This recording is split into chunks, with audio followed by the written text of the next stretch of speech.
Hola, bienvenidos a mi canal de YouTube, Profe Carlos Romero. En esta ocasión contamos con David Fernández Vila, que es reportero en Radio Nacional y que nos va a explicar pues, cómo llegó hasta allí, qué pasos dio desde que dejó el instituto hasta que se convirtió en un reportero de radio. Hola David, muchas gracias por estar con nosotros. Hola Carlos, ¿qué tal? Hola a todos. Pues David, cuéntanos un poco en qué consiste tu trabajo. Pues yo soy periodista, estoy en la sección de política, trabajo en el Congreso de los Diputados y ahora mismo me dedico a cubrir la información de Podemos y parte del gobierno, claro, pues un poco el día a día del partido y de la parte del gobierno que les toca y también un poco pues todo lo que puede ser de actualidad política que ese día me manden cubrir. Vamos a escuchar un ejemplo de lo que hace David. Son las 8:19, las 7:19 en Canarias. La de hoy va a ser la cuarta ocasión en la que la Mesa del Congreso de los Diputados decide si constituye o no una comisión para investigar el patrimonio de Juan Carlos I. Va a ser la cuarta ocasión y la de hoy va a terminar como las tres anteriores, con la propuesta rechazada. David Fernández, muy buenos días. Hola, buenos días. David, esta votación sí va a tener un punto distinto al de las anteriores. Por primera vez, los letrados del Congreso no se oponen a su creación. Y este ha sido precisamente el argumento del PSOE para votar en contra, que los abogados de la Cámara lo desaconsejaban. No obstante, David, el PSOE hoy también va a votar en contra.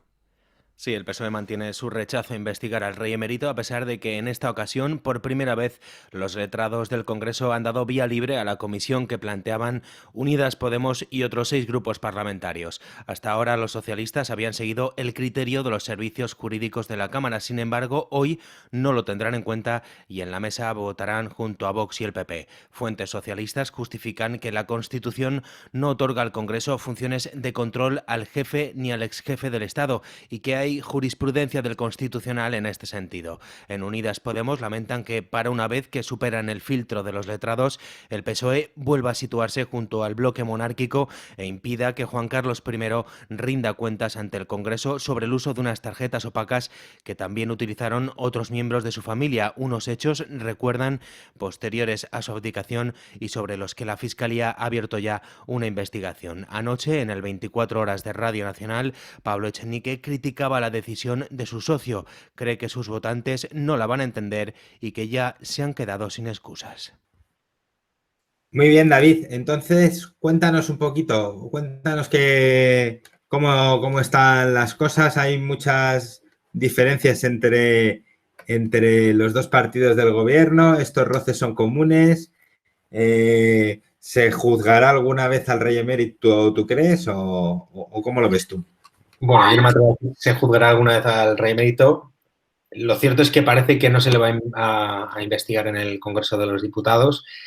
Y si quieres te cuento un poco cómo es mi día a día con este ejemplo de esta crónica. Sí, por Ahora, favor. con la pandemia, la mayoría de mi trabajo lo hago desde casa. Estoy en el cuarto de mi habitación. Aquí he puesto este micro para un poco para que veáis. Entro con un aparato que veis aquí, que se llama Quantum, y con un ordenador tengo acceso a todo el programa que está en Radio Nacional, en el que están las escaletas y los diferentes programas, los guiones. Yo puedo ir metiendo los audios que voy a utilizar desde aquí, desde mi casa, y ese sonido que habéis escuchado, pues esa crónica la hice desde aquí, desde este cuarto, y con una calidad que puede parecer que estoy en el estudio junto a Íñigo Alfonso, que es el director del programa de la mañana de la radio. Y pues a base de intentar informarte con las diferentes fuentes de qué ha ocurrido, por qué han tomado esa decisión, por qué no han tomado, pues muchos de los temas sobre los que tengo que hablar son sobre las discrepancias, los roces, los choques que tienen entre Podemos y el PSOE en esta experiencia inédita hasta ahora, que es el convivir en un gobierno de coalición, dos partidos diferentes. Y bueno, pues esto es una de las cosas que más interés genera y sobre las que más tengo que estar hablando casi cada día.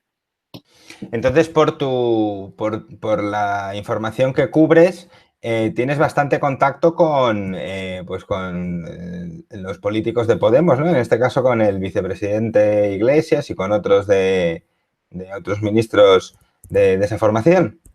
Sí, claro. Parte de mi trabajo también consiste en tener contacto directo e indirecto con ellos por como fuente, que nos cuenten un poco cuál es lo que tienen que aportar. Lo que pasa que, evidentemente, en los últimos meses, casi un año ya, con la pandemia, en el Congreso hay muchas restricciones de entrada. Solo podemos ir cuando hay pleno o comisiones 2 periodistas por medio, y entonces pues nos vamos turnando los de Radio Nacional, y ha cambiado un poco la vida del día a día del periodista con la pandemia. Antes, en el Congreso, pues aparte de acceder a ruedas de prensa en directo, tenías a veces pues estar por ahí en el Congreso y te podías cruzar con diputados, con ministros en este caso, o con asesores del equipo en el patio, en el pasillo, en la cafetería, y era una manera de poder tener un contacto y preguntarles cosas. Y esto ahora ha dificultado, y pues tienes que estar con el teléfono, con WhatsApp, con Telegram, intentando enterarte de cosas que antes era más fácil, evidentemente. Y entonces, ¿se usa mucho el WhatsApp y el Telegram ahora que están tan de moda, sobre todo Telegram y estas nuevas apps de mensajería, con estos políticos? O sea, de repente le mandas un telegrama a Pablo Iglesias, oye, ¿esto qué pasa? O no es un acceso tan directo. Es más... Bueno, depende de la relación que tengas con el político, depende del trato que él tenga con los medios.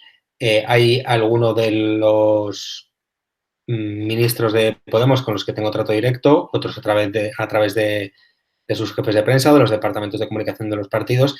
Y en esto Podemos es un avanzado en el tema de Telegram, porque desde sus inicios ellos no utilizaban WhatsApp y siempre han utilizado Telegram como una red que defendían que era más segura, con mayor privacidad, y toda su comunicación básicamente la hacen a través de Telegram. ¿Y qué es lo que más te gusta de tu trabajo? ¿El estar ahí cerca de la noticia, cerca de donde pasan las cosas y de donde se toman las decisiones? ¿O qué es lo que más te mola? Bueno, me gusta la inmediatez, el estar pegado a la actualidad, el que en cuanto están pasando cosas tienes la posibilidad de contarlas, de estar contándolas tú mismo de una manera rápida y ágil en la radio. A mí la radio me gustaba desde muy pequeño.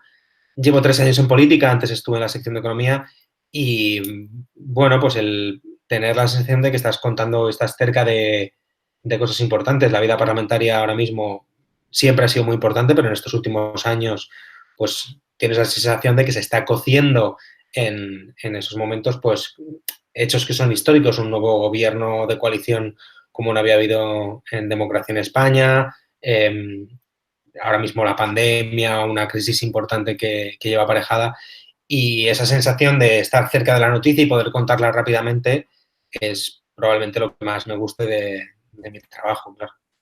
¿Y qué estudiaste? Para ser reportero de Radio Nacional, ¿cómo fuiste entrando allí? ¿Cuál fue tu recorrido? Pues yo estudié periodismo. Uh-huh. Y después hice el máster de Radio Nacional, un máster que es de la Complutense, con la radio, y a raíz de ese máster hice prácticas en la radio durante ese año de máster. Me hicieron un primer contrato de prácticas, luego otro, y luego he ido enganchando contratos, y llevo ya más de 13 años trabajando en la radio. Pero bueno, en un primer momento, o sea, yo tenía vocación de que me gustaba el periodismo, la radio, leer los periódicos, la actualidad, interés por escribir desde muy pequeño, pero la primera carrera que elegí no fue periodismo, porque a mí no me dio la nota para periodismo, que estaba muy alta. Yo no llegué a la nota que saqué de selectividad y del instituto. Entonces, en un primer año, al salir del instituto, me matriculé en empresariales en la Complutense. Vi que eso no era lo mío, no me motivaba nada, ni me gustaba.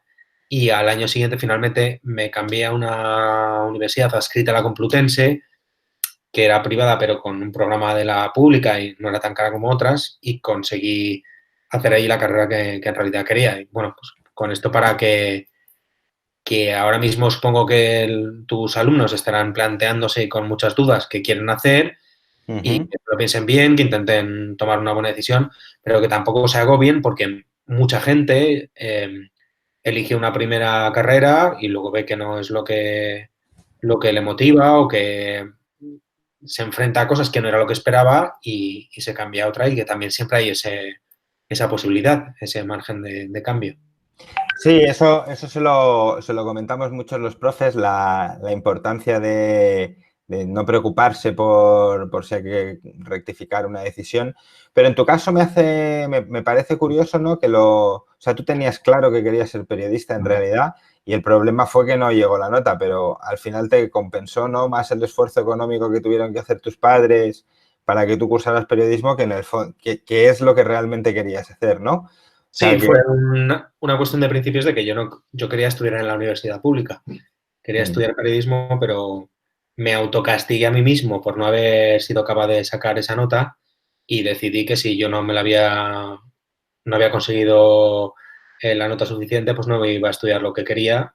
Pero luego me di cuenta, un año después, y esto sí que es algo que creo que todos deben tener en cuenta, que cualquier cosa que se estudie va a ser probablemente a lo que te vas a dedicar toda la vida y es muy importante que sea algo que te guste, que te motive, porque cualquier trabajo tiene sus cosas malas, su rutina, sus esfuerzos y sacrificios y cuando estás trabajando y echando horas y un esfuerzo grande, algo que te motiva, se lleva mucho mejor que si estás amargado en el día a día. Así que es importante el elegir algo que te apasione, cualquier trabajo tiene cosas malas, pero si te dedicas muchas horas cada día a algo que te gusta, pues tu motivación y tu felicidad diaria va a ser mayor y eso es una cosa que hay que intentar. ¿Y tú crees que en tu caso concreto, haber entrado en Radio Nacional fue una cosa clave, ¿no? O sea, hacer el máster de Radio Nacional, perdón, me refiero a hacer el máster de Radio Nacional para luego entrar fue una cosa clave, ¿no? Sí, desde luego. Yo durante la carrera hice prácticas en varios medios, es algo que luego si quieres hablamos y que recomiendo si alguien está interesado en hacer tanto periodismo, comunicación audiovisual o publicidad, algo de esta rama, es muy importante desde cuanto antes intentar hacer prácticas y meter la cabeza en el mundo profesional. Yo una vez que había terminado la carrera, decidí hacer el máster de Radio Nacional, primero porque me gustaba mucho la radio, segundo porque tuve una profesora muy buena que trabajaba en Radio Nacional y se lo pregunté que cómo estaba el máster y que era una posibilidad, y porque en ese momento los que hacían el máster se garantizaba que había 10, 15 contratos que se iban a hacer a los mejores de cada año del máster para poder entrar a trabajar en la radio. Y en ese momento eso era una opción muy buena porque ya entonces era muy difícil conseguir trabajo haciendo periodismo y era una manera en la que sabía que si me lo curraba y conseguía meterme ahí, pues por lo menos iba a conseguir trabajar de lo que había estudiado, que en ese momento era un sueño, desde luego. O sea, porque nadie cuando nosotros estudiábamos, porque Carlos y yo fuimos compañeros en el instituto, no se recomendaba a nadie hacer periodismo, eran unas carreras con más paro y era muy difícil. Pero si algo te gusta y te motiva y tú quieres tirar para adelante con ello, seguro que vas a poder conseguir trabajar de lo que te gusta. Pero, David, entonces la clave fue que en el máster fuiste a saco. O sea, el máster te lo curraste mogollón para decir, bueno, yo tengo que ser uno de estos 15, ¿no? Voy a hacer el máster lo mejor que pueda, ¿no? Sí, probablemente también creo que, aparte que me lo ocurre mucho, como decíamos antes había estado en un año en empresariales y logré aprobar 2 asignaturas y de las pequeñas. Cuando tú te dedicas a algo que te gusta y te motiva, es más fácil que los resultados sean mejores. Pero yo también evidentemente era consciente de que todo lo que yo me currase ese máster, había la opción de que luego me abría la puerta para conseguir un contrato, aunque fuese de 6 meses o de un año en un primer momento, para trabajar de manera profesional y ganando dinero de periodista, que en ese momento era mi sueño. Entonces, pues sí que me lo ocurre y quedé de los primeros en ese año y me hicieron un primer contrato, luego otro y así he ido enganchando contratos, me he hecho un hueco y llevo ya pues más de 13 años en la radio. ¿Y en la carrera de periodismo qué se estudia exactamente? Cuéntame un poco de qué va esa carrera. Pues en la carrera de periodismo, para todos los que se estén planteando estudiar esta carrera, se estudia un poco de todo sin profundizar en nada. Muchas veces decíamos cuando estaba en la carrera que era una carrera que es muy útil para ganar al trivial, porque estudias evidentemente pues un poco de redacción periodística, de lengua española, pero también estudias un poco de derecho, un poquito de arte, un poquito de economía, un poquito de empresa, sin llegar a profundizar en nada. Lo que te da es como una visión general, aparte de una formación específica en materias de comunicación y luego otra parte de formación práctica en cuanto pues, a locución, edición de vídeo, audio, de puesta en escena de las noticias. Y es una carrera que evidentemente hay que estar muy pegado a la actualidad, tener interés. No es de las más difíciles, evidentemente, pero tiene que motivarte, pues eso, el tener interés y tener curiosidad por las cosas que están pasando en el mundo. O sea que la cualidad principal de un candidato a periodista es que tenga así interés por el mundo que le rodea y quiera saber, ¿no? Y quiera preguntar y quiera indagar, ¿no? O sea, una persona con ese perfil podría ser un buen periodista. Y hay que ser una persona viva, perspicaz. Yo soy muy tímido, tú me conoces de hace mucho tiempo y yo soy una persona muy tímida, pero cuando me pongo en modo periodista, yo solo puedo ser muy tímido para que me presenten a alguien, pero cuando estoy trabajando, si tengo que preguntar al ministro de turno, a un presidente de un banco, a quien sea, yo soy periodista y hago la pregunta que hay que hacer y la timidez la dejo fuera y no hay nada que me corte. Entonces, pues sí, hay que tener seguridad en uno mismo y tirar para adelante, aunque seas una persona que tengas un carácter que no sea especialmente extrovertido, o que en otra circunstancia no serías de las personas que más llamaría la atención, ni hay por qué llamarla, pero sí tienes que tener capacidad de preguntar y de estar ahí en primera línea. Y una pregunta que me surge es, ¿y los periodistas que acaban periodismo pero no encuentran curro de periodista, qué hacen?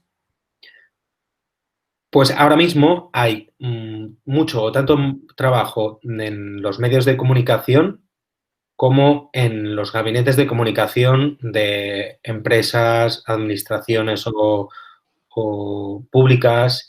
Eh, Cualquier empresa o gabinete necesitan periodistas para que sepan comunicar en redes sociales, en medios, para que sepan dirigir y organizar la comunicación interna y externa de esas empresas o de partidos o de bancos o de cualquier tipo de organismo. Necesita alguien que organice la comunicación, porque la comunicación evidentemente es muy importante y hay tanto trabajo en los que dan la cara o ponen la voz a las noticias en los medios de comunicación como en los gabinetes de comunicación de corporativos o de administraciones públicas. O sea que esa es una opción de trabajo muy importante ahora mismo. ¿Y qué consejo le darías a un alumno de segundo de bachillerato que está pensando en, bueno, en estudiar periodismo o que está en segundo de bachillerato así un poco despistadillo? ¿Qué le dirías tú a ese chaval o chavala?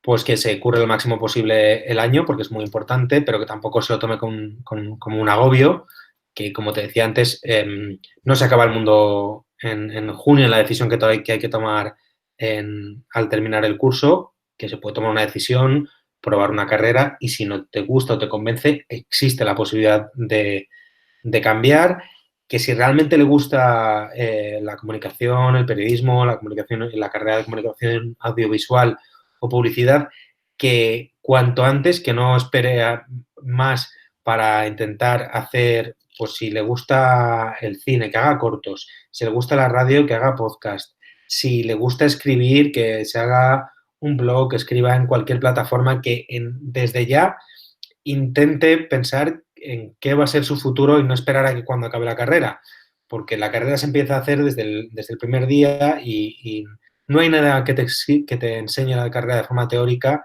que sea más importante como lo que tú puedas aprender de forma práctica con las experiencias que puedas conseguir entrando en medios de comunicación, con becas o de cualquier manera, intentando probar qué es lo que te gusta de lo que va a ser tu profesión en el futuro. O sea que es muy importante buscarse la vida, ¿no? Al mismo tiempo que hace uno la carrera, ¿no? Ir tocando muchas cosas.